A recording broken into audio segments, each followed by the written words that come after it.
In the 2000s, no trip to the mall was complete without a stop at H&M. The Swedish brand promised the latest fashion trends at prices almost anyone could afford. They collaborated with the biggest designers, had lines of customers wrapping around the block, and became a household name in nearly every corner of the world. But today, H&M is struggling. Stores are closing, inventory piles are growing, and new rivals are stealing their crown. So what happened? This is the story of H&M's meteoric rise, its controversial challenges, and its fight to survive in the new era of fashion. Chapter 1: The beginning of H&M. The story begins in 1947 when a Swedish entrepreneur named Erling Persson returned from a trip to the United States. While in America, he was fascinated by the new concept of mass-produced clothing sold at affordable prices. When he came back to Sweden, he opened a small women's wear shop in Västerås and called it Hennes, Swedish for hers. The idea was simple: trendy clothes at low prices, making fashion accessible for everyone, not just the elite. For 2 decades, Hennes catered exclusively to women, but in 1968 everything changed. Persson bought a hunting and fishing store named Moritz Vidfors. With it came a stock of men's apparel. Suddenly, Hennes wasn't just for women anymore. The name was changed to Hennes and Moritz, or H&M. What began as a small women's boutique was now transforming into a full-scale fashion retailer. Through the 1970s and 80s, H&M expanded rapidly across Europe. The company had a vision: fashion for the masses. They didn't just sell clothes, they sold the idea that style shouldn't be reserved for the wealthy. And people loved it. Chapter 2: The meteoric rise. By the 1990s, H&M had cracked the code: fast fashion. They pioneered a system where new clothing collections would arrive in stores every few weeks. Shoppers could visit multiple times a month and always find something new, and crucially, affordable. This created a culture of constant novelty. Buying clothes became less about necessity and more about excitement. Young people could experiment with trends without spending a fortune. But H&M didn't stop at affordability. They wanted prestige. To elevate their brand, they partnered with some of the most respected names in fashion: Karl Lagerfeld, Stella McCartney, Versace, Balmain, and many more. For the first time, luxury designers were collaborating with a high-street brand. Customers lined up overnight, sometimes even camping outside stores, just to get their hands on a limited edition jacket or dress. By the 2000s, H&M had become a global powerhouse, expanding into Asia, North America, and beyond. With thousands of stores worldwide, it was a symbol of globalization, affordable European fashion for the entire world. In many ways, H&M made fashion democratic. What was once exclusive became mainstream. But the bigger they grew, the bigger the problems that followed. Chapter 3: The cracks begin to show. At first glance, H&M's model seemed flawless. But behind the shiny storefronts, troubling questions started to surface.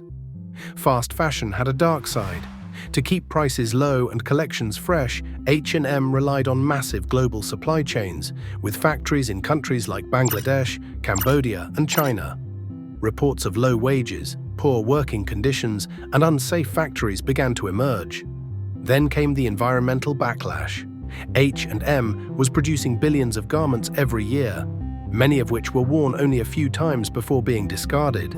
Critics argued that fast fashion was contributing to massive textile waste, water pollution, and carbon emissions. At the same time, their business model created a dangerous problem: overproduction. In 2018, H&M admitted it had over $4.3 billion worth of unsold clothes. Imagine warehouses filled with t-shirts, dresses, and jeans, products that couldn't be sold fast enough in a world where trends changed overnight. The cracks were widening. Customers who once praised H&M for its affordability were now questioning its ethics. And just when things couldn't get worse, new competitors arrived. Chapter 4: The fall. H&M's biggest competitor was Zara, owned by the Spanish company Inditex. Zara had mastered a faster, leaner version of fast fashion. While H&M took months to design and distribute a collection, Zara could design, produce, and stock new trends in just a few weeks. This agility meant Zara could react instantly to changing consumer tastes. If a celebrity wore something new, Zara could have a similar version in stores within days. H&M simply couldn't match this speed. And then came the digital revolution. Online-only retailers like ASOS and Boohoo targeted millennials with aggressive social media campaigns. Even more disruptive was Shein, the Chinese ultra-fast fashion giant. With its data-driven design process and incredibly cheap pricing, Shein became the go-to brand for Gen Z. H&M's once thriving physical stores started to look outdated. Foot traffic dropped, online sales lagged behind competitors, and the brand's image shifted from trendy and cool to slow and out of touch. Chapter 5: The fight to stay relevant. But H&M hasn't disappeared yet. In fact, they're fighting hard to reinvent themselves. One strategy is sustainability. H&M launched the Conscious collection, featuring clothing made with organic cotton and recycled materials. They introduced in-store recycling bins where customers can drop off old clothes, which the company promises to reuse or recycle. They've also invested in technology.